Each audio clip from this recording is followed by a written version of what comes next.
Hi, I'm Trisha, and that's Manny, and that's Lucy over there. And I am now living in Eureka, Montana. I escaped Georgia, and I'm so happy. um, so, I wanted to share a new story to add to my YouTube channel, and thank you everybody for subscribing to my channel. I know I'm just getting going, but I appreciate the support, and if you like the videos, definitely let other people know because this has been fun getting to share um, this topic of the paranormal. And so today is the 7th of August, 2020, and on August 4th, which is my birthday, I turned 50. Yeah, that's pretty neat. I went to walk along the river, the Tobacco River, and I brought my little Crazy Creek chair that you can either like sit in as a kind of camping chair, or you can fold it out and lay down on it.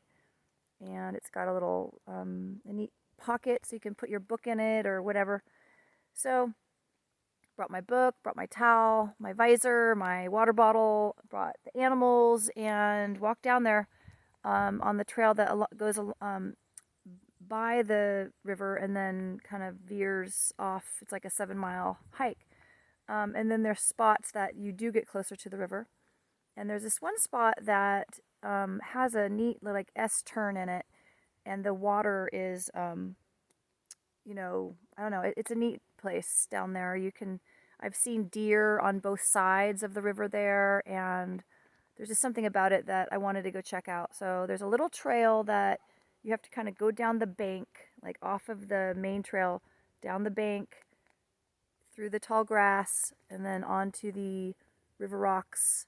And I walked upstream, and I decided to be in this area that was kind of along the middle of the S turn. So it was shallow enough that you can. I mean, it's the water is getting low now, and I may have missed my opportunity to really have a decent like I don't know, air mattress down the river here. It may be like getting out and in and out and in, but that could still be fun. I'm still open for that.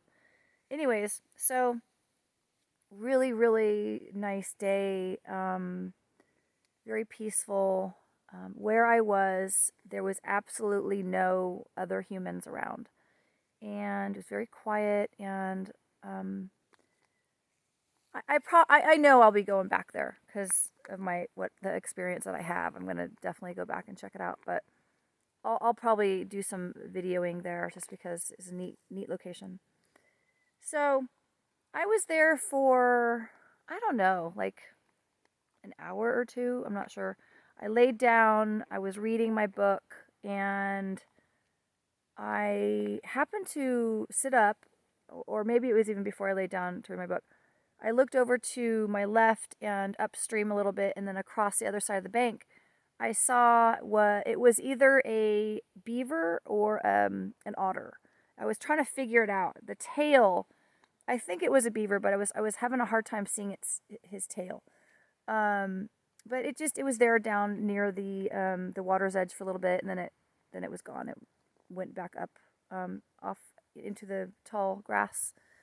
So I lay down, was reading, and after a little while, I heard, it sounded like, I thought that an animal had plopped into the water. That's what it sounded like. So I was thinking I was going to look up and maybe see that otter beaver thing, swimming around over there. And I looked and looked and looked and looked and looked and looked, and nothing. I didn't see anything. So I just laid back down to read my book on my back. And sorry, my bird knocked over my beer. See? Cheers. Anyways, so all of a sudden I heard a splash in the water, pretty much almost right out in front of me, on the like closer to the other side of the bank, like a big old kaplash, of a rock or something, like going into the water. And in that spot was a deeper section of the river. So, like that would make that certain sound of it, as it went into the water. And it was a big enough rock that it made a decent sized kaplunk, sound or whatever when that. And so that stood me up. I was like, whoa, okay, I heard that. It was very clear, and I started really looking around me. And so right in front of me there in that part of the river was just bushy and trees and some dead trees and thick greenery. And then to my, like, I would say, to what would you call that? If right in front of me is 12 o'clock, then at about 3 o'clock, 2 o'clock, is a tall bank, or just a tall slope of trees and land just going up. It goes up and up and up right there. And if you were to keep going more to 3 o'clock, 4 o'clock, it's like really, it's pretty, it's kind of steeper over there. And then behind me is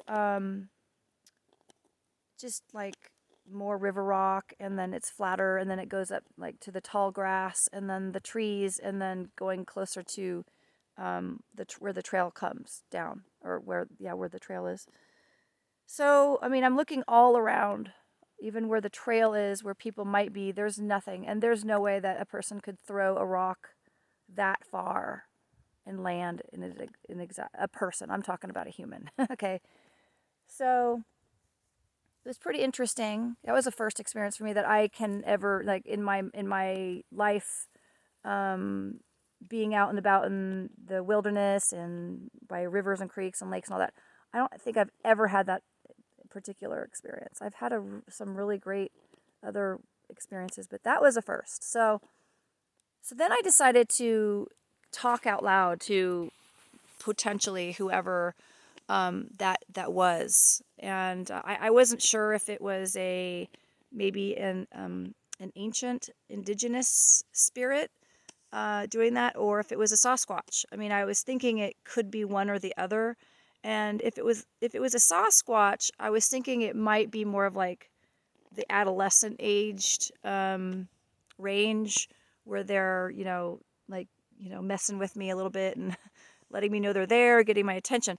Possibly. I mean, I have had, who knows? I don't know. I don't know for sure. I can't. That's all I can say. But anyways, so that happened. And I was saying, like, am I bothering you? Do you want me to leave? Are you just having fun with me? And then I said, could I watch you throw another rock into that spot? Will you do that? Type thing. So I was looking and looking kind of over there, and then I just decided to kind of let it be, and then look down to start gathering up my stuff. And after a little bit of just like after like some long seconds, no, not even long seconds, I put my head down, and after about, I don't know, 10 seconds, I heard another splash. Another rock went into the water, and I like reacted, and I looked up quick, and I just saw the very tail end of the splash, and it was like more like it was coming straight down, of instead of like an angle. Like it was either tossed sort of like a lob and then down from afar, like as a super good aim, which I've done all that practicing my aim like that, or it was tossed from the bank, or just straight down. I don't know. Like it was definitely sort of like a straight down angle. So that was pretty interesting. So I just decided, like, okay, I'm gonna go now. because I didn't quite know how to take that exactly. So the sun just came out, and so now I'm trying to figure out the best angle of the sun. So yeah, that was kind of interesting. So I left and walked back, and I just kept looking back, and I didn't see anything. But I'm gonna go back there and bring an orange and see if I can. I don't know. I'm kind of funny about going in the water. I like the water a lot, but I always want somebody with me when I'm going in the water. Not that I'm afraid of something happening to me, but like I have this silly like childhood thing like that there's a monster in the water and it's gonna get me. It's so silly. But anyways, so I always like somebody there when I swim around, just because I'm like actually like 6. So I'll find a good spot for the orange. And the thing with leaving fruit though is to me food is that it could be an other animal could take it and you would never know unless you were really watching it happen or so that is the only thing that is to me why I wouldn't want to really leave fruit. I know that people leave stuff. I'm more like I would more think like maybe a rock or something, but there's like tons of rocks already there, so I'll figure out something that lets them. I've heard like what I usually do. Honestly, I've been doing this for a really long time lately, or the more recent years. Is I'll I've been studying some Native American, indigenous, ancient people, their teachings of and shamanism of honoring the land and how to have a good interaction with the non-physical and the physical, the spirits of the land, the Sasquatch, like letting them know that you respect and honor the land that you're on. And I always say these things now, thank you for letting me be here.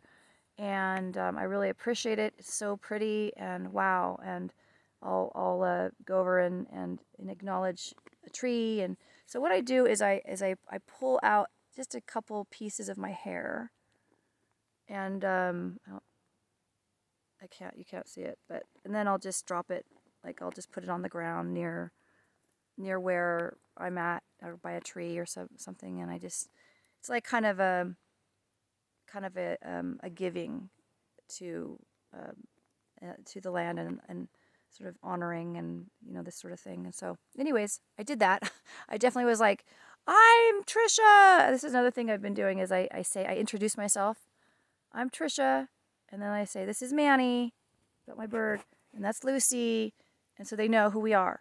And so it's been working out pretty good for me when I do that kind of stuff. So yeah, I'm rambling, but that's what just happened like a whatever 3 days ago or something. It's pretty neat. So thanks for watching my videos, and stay tuned. Okay, bye.